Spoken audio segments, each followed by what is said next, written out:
wala po kayong kahit anong conviction sa kasong kriminal. Wala po Wala kayo. po. Wala po. Wala po. Wala po. Pero meron pa rin kayong mga hinaharap na mga kasong kriminal. Opo, at ito po yung mga sabi ko nga ito yung sukli sa pagsasabi ng katotohanan. Okay. So ngayon, bagamat may mga kaso po kayo na nakabinbin pa, wala pa pong conviction. So ibig sabihin, hindi po pwedeng sirain ang pagkatao ninyo dahil wala pa kayong criminal conviction, no? Opo. Tama ho 'yan, no? Opo, tama po.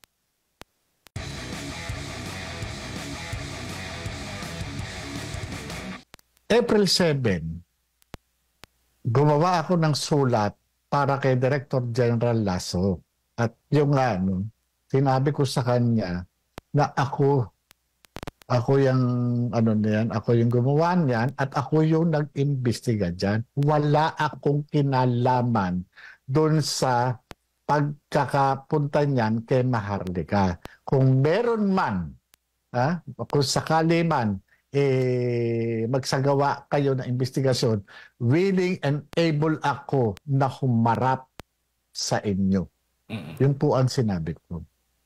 Sir Jonathan, itong mga pictures po na nabanggit po ninyo, maaari ho ba ninyong maibigay at maipakita yan sa susunod na mga hearing? Kung meron po kayong at least may mga nakuha po kayo doon mismo sa mga larawan na yan. Tinanong ko nga po si Maharlika kung wala pa ba sa kanya. Kasi magkakasama po yan sa folder. Magkakasama po yan. Kung may mga dokumento na nakarating na nakakasama doon sa nakapaloob, hindi po pwede na wala siyang kopya dyan. Di ba? Kasi yung pictures niya nakalagay doon sa folder kasama nung affidavit. Yung deposition ng witness. Kasi yung mga pictures at saka yung deposition ng witness, merong relasyon yung dalawang mga dokumento na yon, mga pictures at saka yan, at itong mga pre-ops at authority to operate, may mga relasyon po sila. Kasi itong mga pictures po na ito talagang in-identify, sinertipikahan mismo ng confidential informant na siya mismo ang kumuha ng litrato. Kung mapapansin niyo po, kung balilitaw sa publiko ito, makikita stolen shot po yun. At itong confidential informant po na ninyo, nakausap nyo na po ba nitong huli, bago itong hearing? Hindi na po kami nakausap, magmula pa po nung matapos yung pagkuha ko sa kanya ng statement, mga ilang araw bumabalik pa yan eh. At yung lumpa pa siya doon sa Legal and Prosecution Service. Nakapalumpa po siya doon sa isang komisyonado o isang abogado na merong authority para mag-administer na oath. At yung meron pong pangalan ng metatak po yun. Ganoon naman po yung yung usual na ginagawa pagka may investigation kami. Hindi na kami nakapag-usap pa muli. Pero nagtry ako nung huli kong pagkakaalala diyan sa trabaho na yan, i-discuss ko pa nung makaharap ko ng personal itong si namayapa na pala si Asik Gadapan, dahil sinasabi ni Senator Bato de la Rosa na kanyang mista sa Philippine Military Academy. Sinabi niya sa akin na wag mo nang yan at ayaw ng taas, sabi niya. At pa nga niya, allegedly, binanggit niya yung pangalan ni Executive Secretary Paquito Ochoa na ito yung nag-order sa kanya na wag ituloy yung operation na yan. At yung sabi nga niya, wala tayong mapapala dyan. At baka lang ang abutin natin dyan. Malayo mararating natin, mapapahamak tayo dyan. Yun yung niya. Bukod po sa inyo... Mr. Morales. Yes, attorney. Go ahead po. Mr. Morales, tanong ko lang, itong confidential informant, kasama pa siya doon sa suminghot, doon sa white powdery substance, o siya ba ay isang nanonood lamang, siya ba ay kasambahay? Anong tingin ninyo? Bakit niya nakuha yung mga stolen shots na yon? Alam niyo po, doon sa, ano, no, pagkakakuha niya ng, ano, meron po siyang access eh. Kasi may personal information siya. Hindi mo pwedeng makuhanan ng litrato ng, ano, ng sekreto kung hindi ka kasama. Nandun po sa, ano, no, nandun po doon sa kanyang sinumpang salaysay dahil yung yung initial na pag-uusap namin, inassess ko talaga kung ano itong motivation nitong tao na ito. Kasi bilang ahente, no, ng PDEA dati at investigador, ang mga nakikita ko motivation, kundi pera, nakagalit, inggit, selos, negosyo, kaaway sa negosyo, kakumpetensya doon sa TARP o doon sa teritoryo at iba pa. Hindi ko sasabihin kung ito ay lalaki o babae. Talagang manganganib ang buhay nitong tao na to. Kaya nga sabi ko nga po, no, kung ano man ito kung ma-declassified ng tuluyan, hayaan ko po yung mismong authorities ang mag-declassify kasi nga meron din akong kakaharapin talagang kung talagang iaano ko to kasi hindi po pa po siya naka-declassify yung nilalaman po nung nung epidemic. Pero at least bigyan niyo po kami ng indikasyon. Ito ba ay kapwa alta sosyedad o isang kambahay doon sa lugar na yon, kasambahay?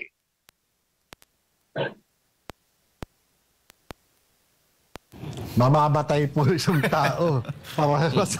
Pasensya na po talaga, attorney.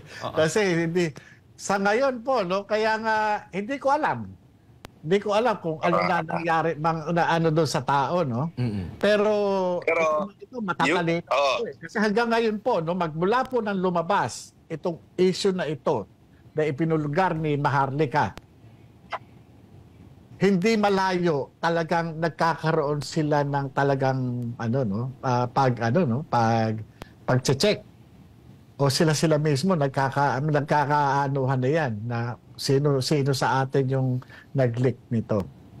Basta yun po ang sinasabi ko, no, na ang motivation ng nagbibigay ng trabaho ay maaring pera, selos, inggit, galit, kakumpetensya o ano pa man.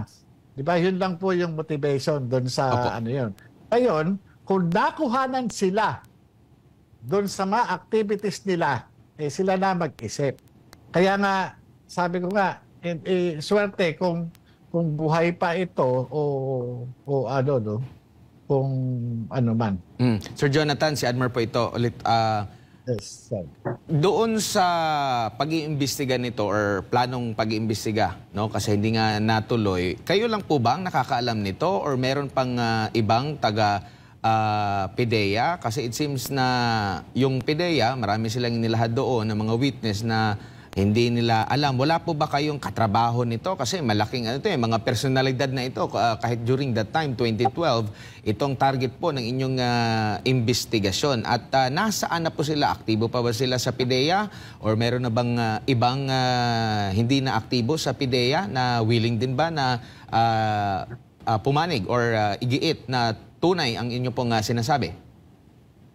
Kapag gumagawa po ako ng sinumpang salaysay, yung pong mga tao na naandoon habang nag-iimbestiga ako, talagang sinasabihan ko, ikaw ang witness nito ilalagay ko pangalan mo. Diba? So, noong mga nakarang, paggawa ko doon, lalo particular ito, nakalagay po yung pangalan ng saksi. Nakalagay po doon. Ngayon, doon sa ipinresenta ni Director General Lasso, na mga dati kong kasamahan, sa akin naiintindihan ko po, naunawaan ko yung pinanggalingan nila, pinanggagalingan na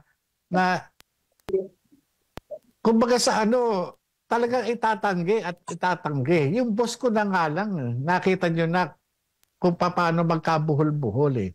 Di ba? Tinatanggi niya na nagkausap kami. Later on, yun, meron na siyang ano, no, sinabihan o na ano. Kasi ang inaano ko dito, sinabihan mo ko na itinay. Tapos sasabihin niya, parang may nasabihan nga ako na hindi ko lang matandaan. Ibig sabihin, yung sinasabi ko sa kanya, kaya nga tanong ko sa kanya, sasabihin na ba natin? Kasi ang inaano ko kay Director General Lasso, na bago itong hearing, merong nagkaroon ng pag-uusap. Merong mga nag-usap. Nag-usap yung mga dating magkakasama. Nag-usap yung dating magkatrabaho. Ano pinag-usapan? I-deny na lang yung dokumento para wala ng gulo. Opo. Sir Jonathan, bago lang si attorney ulit, siguro kung okay na yung kanyang linya. Ito bang dokumento na ito, nakikita mo na ito rin yung sinasabi ni dating Pangulong Rodrigo Duterte na nabanggit niya na meron siyang nakitang dokumento rin way back noong mayor pa po siya ng Davao City. Tingin mo ito lang yon or meron pang ibang mga dokumento rin na nagsasaad din dito sa alleged na paggamit ng illegal na droga ng ating Pangulo? Naniniwala po ako na mukhang kapareho o unless na yung nagsabi sa kanya gumawa ng gumawa ng report o special report. Pero kung mababalikan ninyo yung sinasabi ng dating Pangulo, bagamat Bisaya, pero yung pangalan ng Maricel Soriano, yung pangalan ng presidente at yung institusyon ng PIDEA na may i-re-rape, sa ko po, ito po yung mga information na nakalagay doon sa folder. Ito po yun na naandun sa IIS. Ito po yun, hindi malayo, ito po yun. Kaya lang hindi ko nang po alam na ito yung report na naiwan doon sa IIS. Maari kung ito binrip siya, maaring ito ay binigyan siya ng isang special report o laman ng isang intelligence brief na ibinibigay ng mga alter ego o mga heads of offices na nakakausap ng Pangulo. Opo, Sir Jonathan, ipinagbabawal po ba sa inyo bilang PIDEA agent, halimbawa nag-iimbestiga kayo, na mag-secure ng sariling kopya doon sa inyo pong dahil baka possible, dahil nga ginipit, baka alisin lahat ng mga nakalap ninyo na mga ebidensya. Ipinagbabawal po ba na magkaroon kayo ng kopya nito? Opo. Hindi po pwede kung yung mga dokumento na yan, dapat doon lang. Kahit nga, yung magkwento ka Yung magkwento ka na patungkol doon sa classified information, hindi yan Hindi, kumbaga sa itong trabaho, sa akin, pag dyan para sa opisina, pag sa bahay, wala na. Pag umalis ka dyan sa opisina niya, andyan na yan. Kaya, ako man, gusto ko man matuloy yan, operation na yan, wala na ako doon, wala na akong karapatan para hawakan yan. At iyaan, talagang para doon sa mga susunod na ahente na nandyan, sila na magtuloy niyan. Opo, attorney? Mr. Morales, yes, yung sir. 2012, kung maalala nyo, senador ba ho ng ating presidente or wala siyang posisyon sa gobyerno ng mga panahon na yun? Alam ko po politiko, kaya nga po, kaya nga ang sinabi ko sa kanya, sa pagkakaalam mo, siya. Ang declaration po ng confidential informant noon, politician. Kaya politician. Kasi po, kahit alam ko pong senador siya, hindi naman po sinabi ng declarant na senador siya, yun lang po yung nagre-reflect dun sa tinitipa kong affidavit. Kung ano lang po yung sinabi. Anong pagkakakilala mo sa kanya? Ano ba siya? Politician po, yun. Maliban dito, ano pa ang pagkakakilala mo sa kanya? Yun po. Yung ating yung confidential informant, meron ba siyang sinabi na bakit magkasama noong mga panahon na yon si Maricel Soriano at si Presidente? Meron bang sinabi na parang ano ba yan, magkaibigan lang sila o meron bang relasyon? Bakit doon sa bahay ni Maricel Soriano nanggagaling yung pagsinghot ng powdery substance?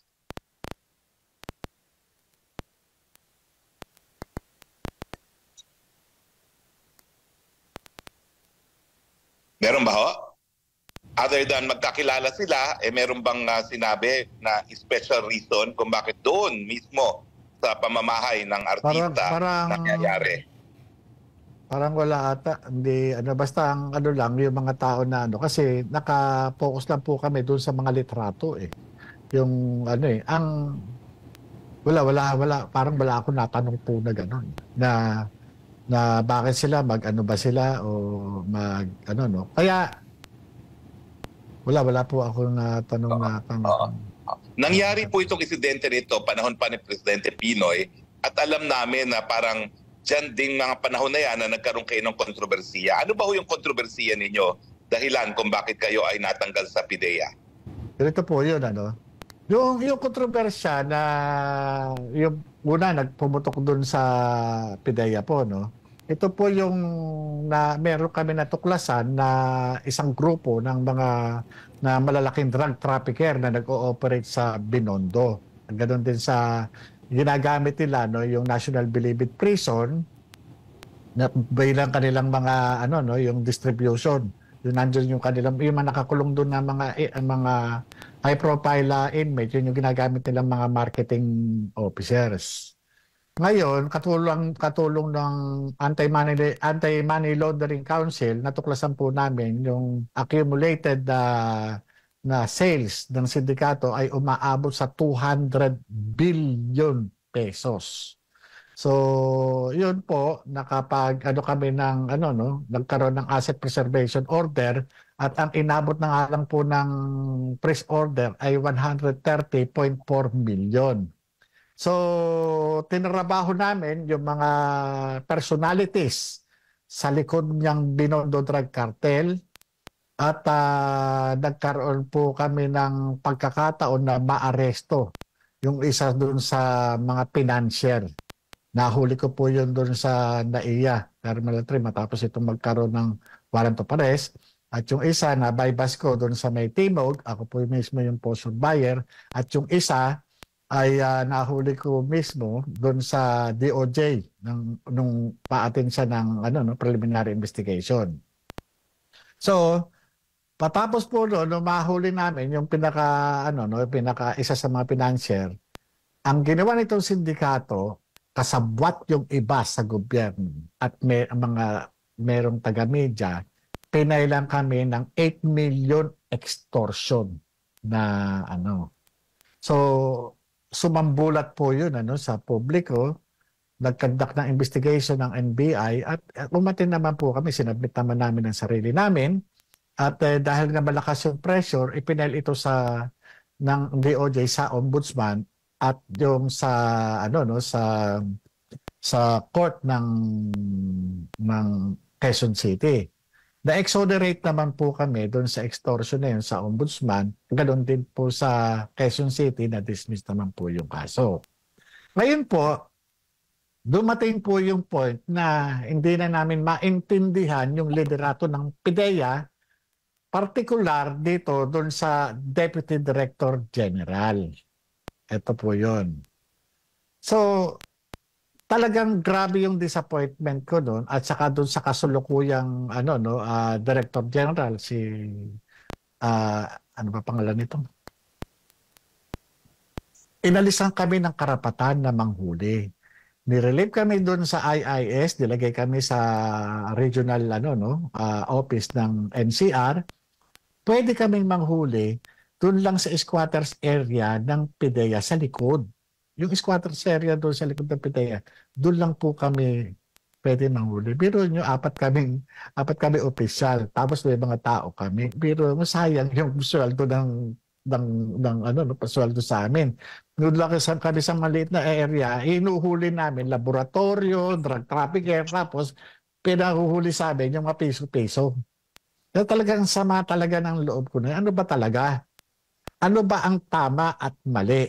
Kung ganyan lang pala din, ang natin dito, magpapautos kayo kahit wala namang kasalanan yung tao, itama na natin. Umpisahan na natin sa tulad natin. Sabi, total pare-pareho tayo alagad ng batas, itama na natin. So ang ginawa ko, nung ginawa namin, 3 kaming ahente, nag-execute kami ng joint affidavit, nireklamo po namin yung aming opisyales na nag-uutos sa amin ng mga ng kung ano-anong irregularidad. Kumbaga sa yung mga inuutos sa amin na for compliance na accomplishment. So pinahil namin sa IAS yun, at ito namang IAS, sa halip na umaksyon, kami pa yung pin-down kasi masisira daw yung agency. Kita nyo, no? Kapag yung sistema lalabanan mo at magsasabi ka ng totoo, ikaw yung kakanain. Dahil nga nakapag-execute na ako ng affidavit, pag upo ko sa korte, sinabi ko yung totoo. Dahil hindi ko na matiis yung taong nagtutusa na wala naman talagang kasalanan. Alagad ka ng batas eh. Kung ikaw alagad ng batas, dapat ikaw yung nagtatanggol dun sa karapatan ng tao na yun. Diba nga, ako nangyari na sa akin. Nag-iisa akong pulis, meron nag-aamok, naghahabol ng panaksak sa isang palengke ng Pasig. Iniharang ko po yung sarili kong buhay. Mamamatay siya o mamamatay ako. Napatay ko siya. After less than or more or less 5 years, acquitted po ako. At ginawa ko po uli yun. So, para sa kaalaman po. Opo. Okay. At so, yun para po, sa kaalaman po ng ating mga viewers, no, linawin po natin, wala po kayong kahit anong conviction sa kasong kriminal. Wala po kayo. Wala po. Pero meron pa rin kayong mga hinaharap na mga kasong kriminal. Opo, at ito po yung mga sabi ko nga ito yung sukli sa pagsasabi ng katotohanan. Mhm. Okay. So ngayon, bagamat may mga kaso po kayo na nakabinbin pa, wala pa pong conviction. So ibig sabihin, hindi po pwedeng sirain ang pagkatao ninyo dahil wala pa kayong criminal conviction, no? Opo. Tama ho 'yan, no? Opo, tama po. Sir Jojo, nagsimula po ba itong Mga partners. yung sinasabi niyo pong panggigipit after nitong plano niyo sa ng investigasyon against kay ngayon ay Pangulong Bongbong Marcos? Alam niyo po nung una na hindi ko maunawaan kung saan nagmumula itong pagkakaroon ng pressure sa akin ng ng liderato ng PIDEA. Noon kay Asik Gadapan. Tapos nung dumating naman itong pumalit na bagong Director General, Batong Director Yusek Gutierrez, yung dati. Pumalit yung si General Kakdak. Inappoint siya ni bali ang nagrekomenda diyan ang sa pagkakaalam namin, ang nagrekomenda diyan is si Executive Secretary Paquito Ochoa. Nung umupo siya, talagang mainit ang dugo niya sa akin. Talagang hindi ko alam kung sinulatan ko pa yan at nilatag ko pa yung mga pending na mga trabaho yung sa mga high value targets, pero binaliwala niya. Yung nga, dinala kami sa nireassign kami sa NCR at pinagtrabaho kami. Specific ang tatrabahuhin nyo lang yung squatters area dyan sa likod. Tingnan nyo may mga existing case operational plan, may mga existing kaming mga trabaho na ginastosan talaga ng gobyerno.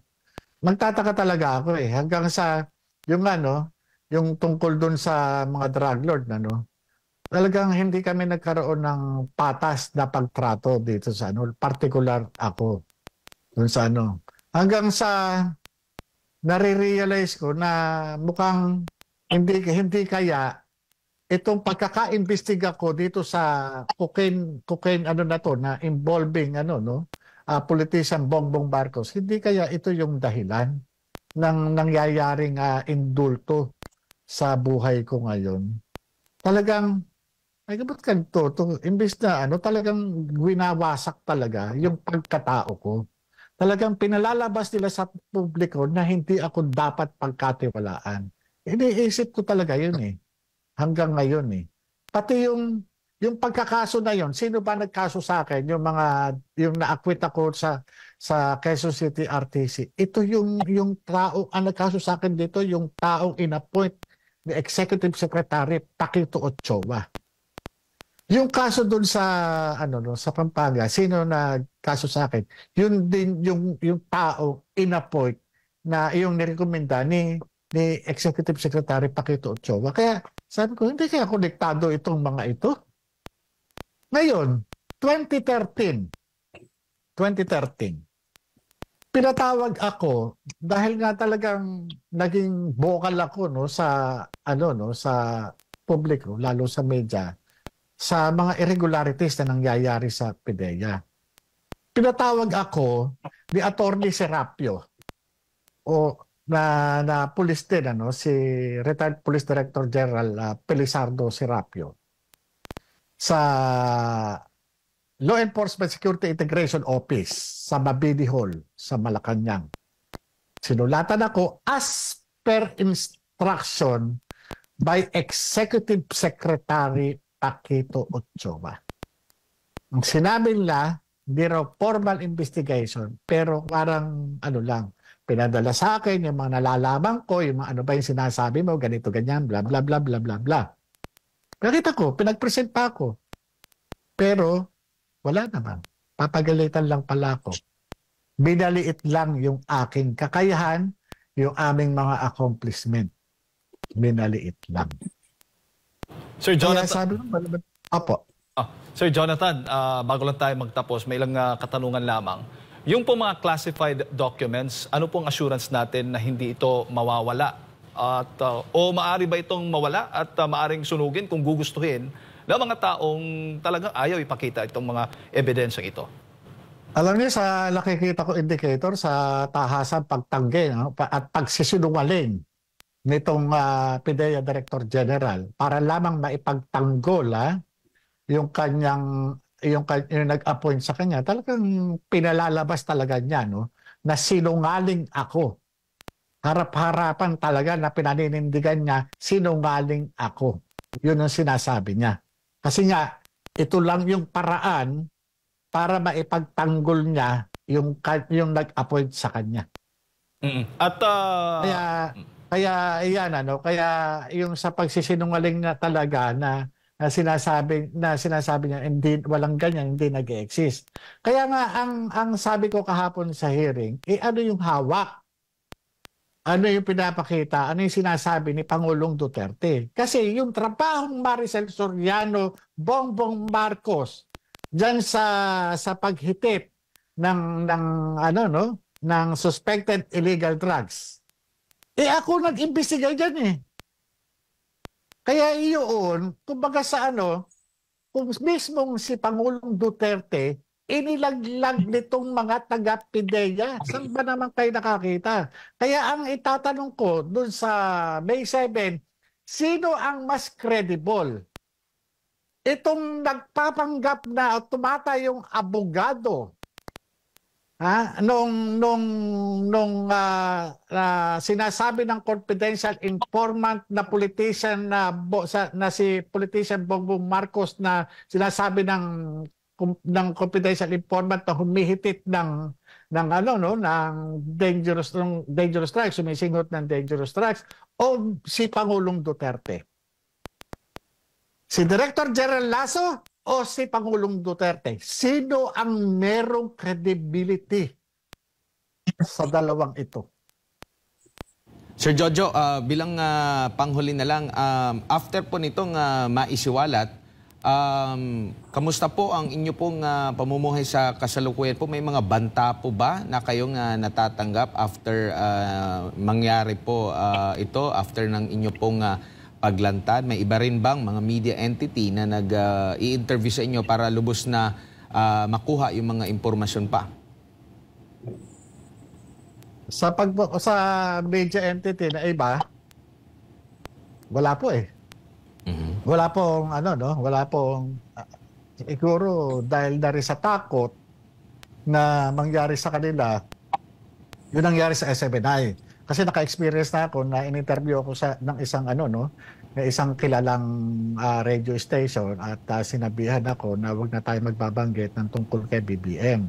Kasi minsan ako na-interview no March 17, tinanong ako nung isa doon sa dalawang host ng programang panggabi, sa inyong grupo, mayroon ba kayong meron ba kayong listahan na sabi ko na mga tao na personalidad na gumagamit ng na involved sa illegal drugs. Sabi ko meron.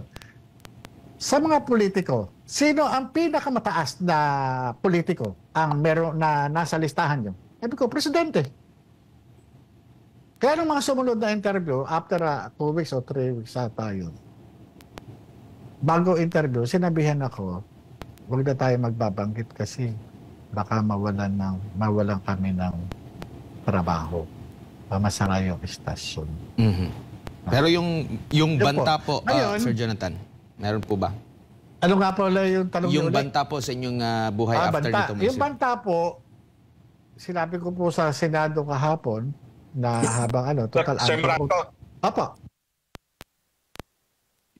Alam po.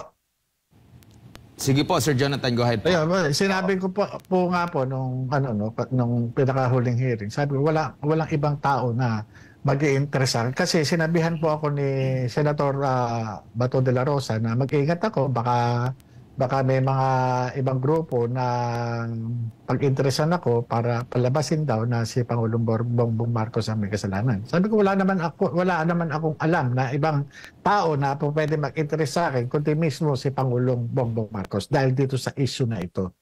Dahil dito sa ginawa kong pag-iimbestiga at pagkuha ko ng statement sa confidential informant na itinuturo siyang sumisinghot ng cocaine kasama itong ibang personalidad kabilang si Maricel Soriano. Kaya wala akong ibang tao na naiisip na maaari mag-interest laban sa akin kundi ang Pangulong Bongbong Marcos lang. Kaya nga sabi ko, ito trabaho lang po. Huwag po kayong magagalit sa akin. Kung meron man na dapat patunayan na kayo malinis, dapat patunayan nyo sa pamamagitan ng ng pagharap sa Senate investigation or pagsasubmit sa sarili nyo sa isang scientific method. Ito po yung mag-undergo siya ng hair follicle drug testing. Yun po. Patunayan nyo sa tao na malinis kayo. Hindi totoo yung sinasabi ng ahente na yan. Sinungaling yan. Ito, magpapadrug test ako sa harap ng sambayan ng Pilipino. Diba? Sana ganun eh. Attorney?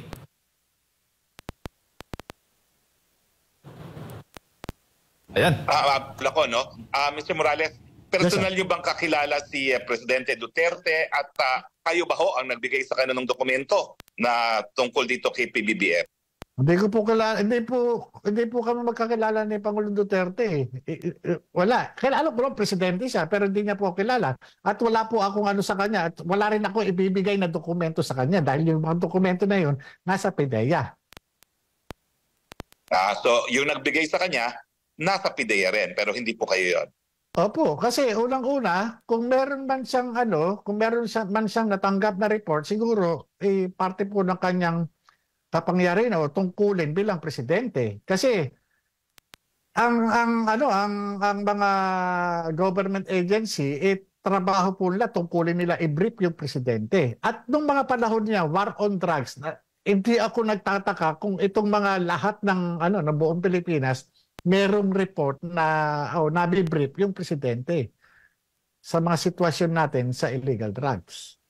Yung mga sumunod na PIDEA chief po sa panahon ni Presidente Duterte, tingin nyo ba alam nila itong mga dokumentong ito at yung pagmamanman na ginawa kay Presidente Marcos?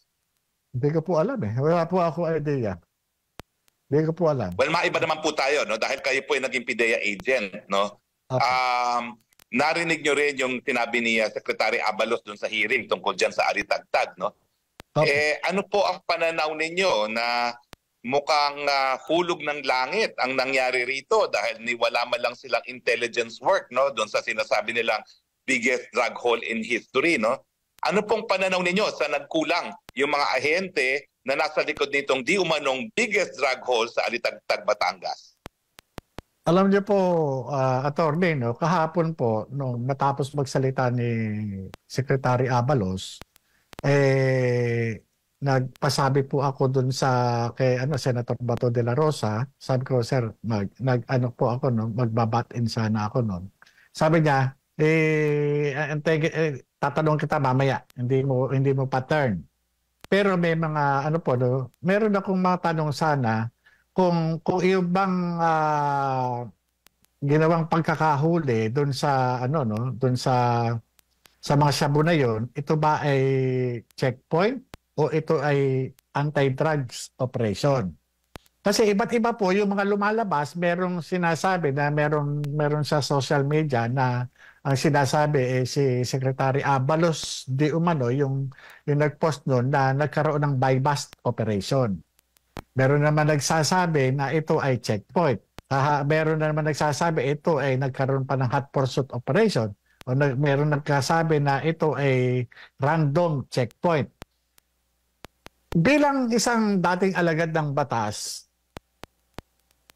binabalikan ko yung kung paano yung mga legal na proseso o mga legal na kadahilanan kapag mayroong mga merong mga nagaganap na paghuhuli doon sa checkpoint. Kasi sa checkpoint, sa pagkakatanda ko, dapat merong andyan yung plain view doctrine eh.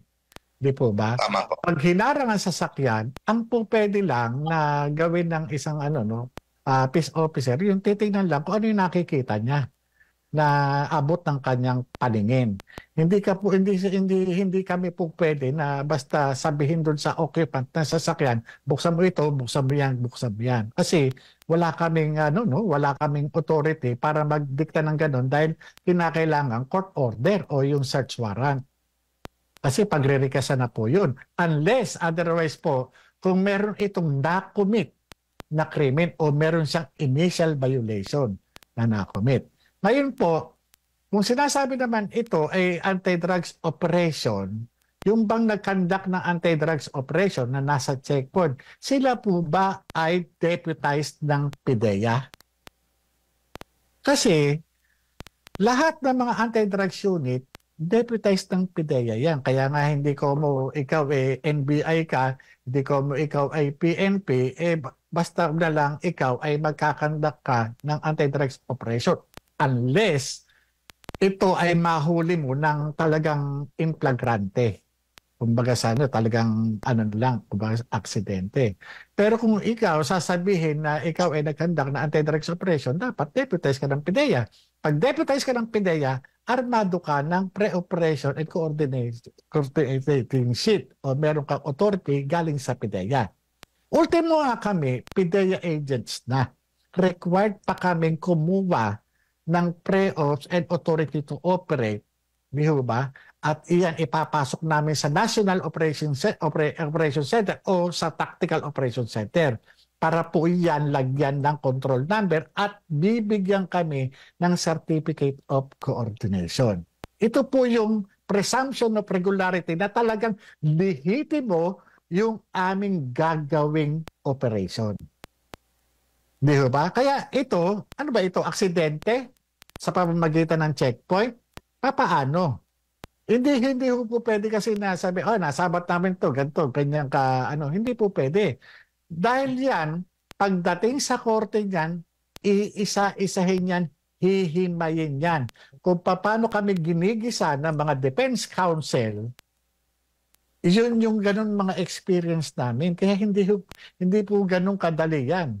Madali, sasabihin lang sa sa media, magiging media mileage. Pero pagdating sa korte, kawawa uupo dyan. Well, yung dun po sa timbang, no?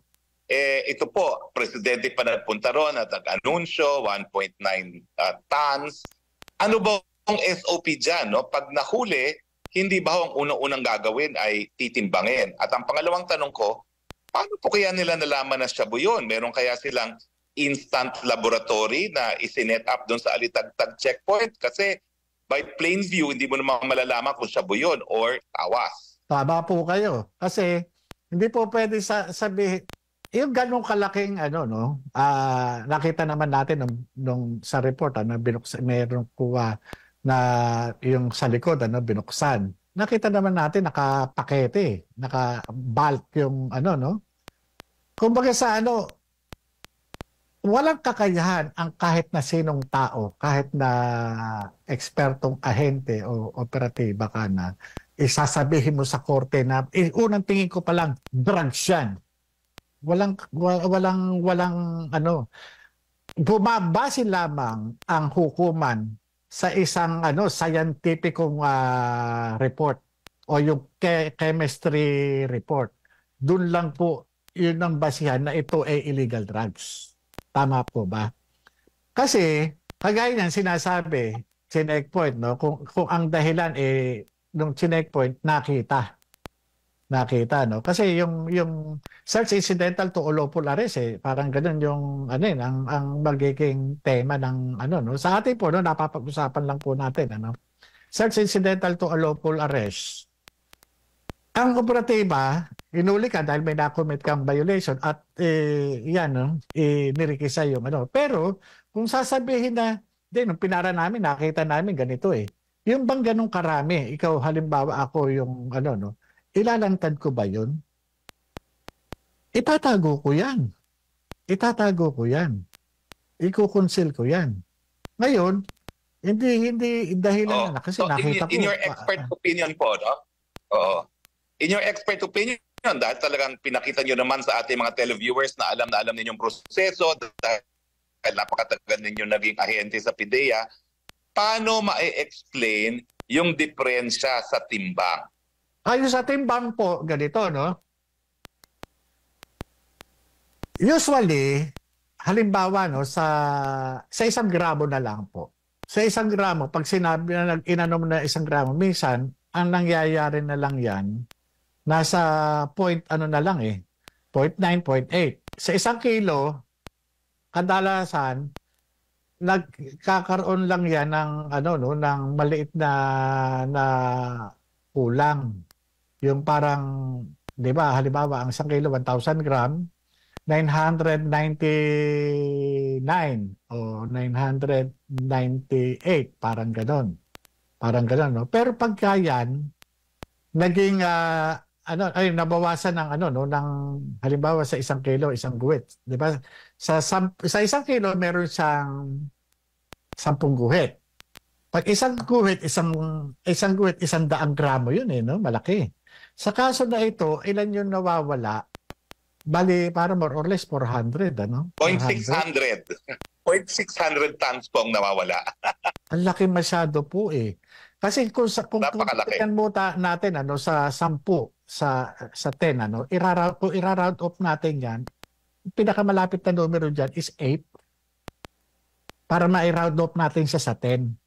Pag kaya nasa 6, hindi pwede siyang i-round off sa 10 Diba? Ewan ko kung itama nyo po kung mali ako Kasi masyadong malaki. Parang masyado atang malaki yung discrepancy. Kasi nakita ko doon sa mga report may timbangan tinitimbang tinitimbang siya At siguro kung meron mga sinasabi, nagkamali daw, sana hindi sila basta-basta nagsasabi agad doon sa At yung pagsasabi na high grade, ito ang qualitative result para masabi yung purity. Kung mataas ba yung purity, ay yung forensic chemist. Nagre-reflect po yun doon sa report. Based doon sa request mo para doon qualitative and quantitative. Pero yung pagsasabi na, ito high grade to, ganito, ganyan. Paano nalaman high grade yan? Hindi pa pumapasok sa laboratory yan. Hindi pa Correct. na-examine kung ang laman nito 50% tawas at 50% illegal drugs. Hindi ba? Hindi po pwede. Dapat magsasabi tayo ng ito high grade o maganda yung purity nito, dapat yung may report, yung laboratory service. Well, ito huling-huli na po talaga dahil napakadami na naming oras ang nakuha namin sa inyo, no? Pero sa commentary po ng coverage ng SMNI dyan sa hearing na yan, karamihan ay hindi naging happy doon sa pag-conduct ng hearing ni Senator Bato. At mukha daw ang naging prominente yung pagsabog niya laban kay Maharlika at mas binigyan ng pansin kung sino nag-leak kesa doon sa pinatotohanan ninyo na meron talagang intelligence report at naghanda kayo na raidin sana ang presidente ngayon. Ano po ang evaluation ninyo sa performance ni Senator Bato? Kayo ba ay kontento na patas lamang siya o merong kinikilingan?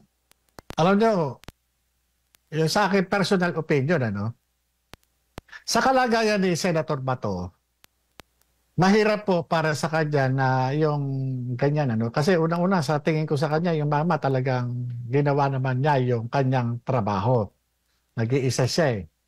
Pangalawa, yung pagkakataon na ipinustro niya, yung bang pinustro niya yung investigation, natuwa na po ako doon dahil nabigyan po ako ng pagkakataon para formal kong panumpaan yung mga information na nasa aking puso. Yung mga nalalaman ko, yung personal knowledge ko dito sa nalaman itong mga classified documents na ito, no? At yung mga pagkakataon na nabigyan ko ang Senado sa pagkakaroon ng sa doon sa mga information na na-elicit nila sa akin at pumasok doon sa record ng Senado, sa akin sapat na po sa akin 'yon. Kung meron man pong pagkukulang ang butihing senador o kung meron man siyang mga pagpuri o doon sa kabilang partido, yan naman po dahil pagdating po nung pagre-resolve po ng investigation niyan, lalabas kung ano po yung mga na-elicit na information doon sa investigation po na yan. Sana po, kung ako sa akin lang po, bigyan na lang po natin ng benefit of the doubt yung tao at mahirap po para sa kanya dahil ang issue rito ay yung involvement ng sinasabing na yung presidente daw ay di umano ay bangag o gumagamit na base doon sa confidential informant. Mahirap para sa kanya dahil nga siya ay identified doon sa dating Pangulo.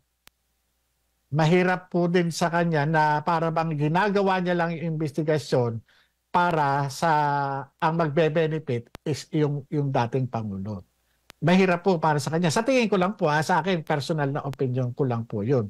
Pero ang maganda po dito, na panumpaan ko po yung aking testimonya, na ilabas ko po yung ibang mga personal knowledge ko kaugnay po doon sa ginawang investigasyon sa PIDEA at doon sa napatotohanan ko na original o totoo yung mga dokumentong inilabas doon sa social media at nakaharap ko yung mga taga PIDEA. At nakita naman po ng taong bayan na namalas nila kung sino yung nagsasabi ng totoo at nagsisinungaling doon sa palagay po nila.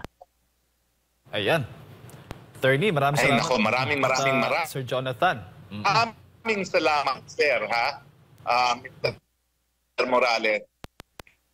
Maraming salamat. Papasalamat po ang sambayan ng Pilipino sa inyong katapangan nga, sa inyong katapatan, at sana po pagpalain kayo ng Panginoon and may He keep you safe laban po dun sa mga puwersa ng kadiliman na nais kayong supilin. Maraming salamat po.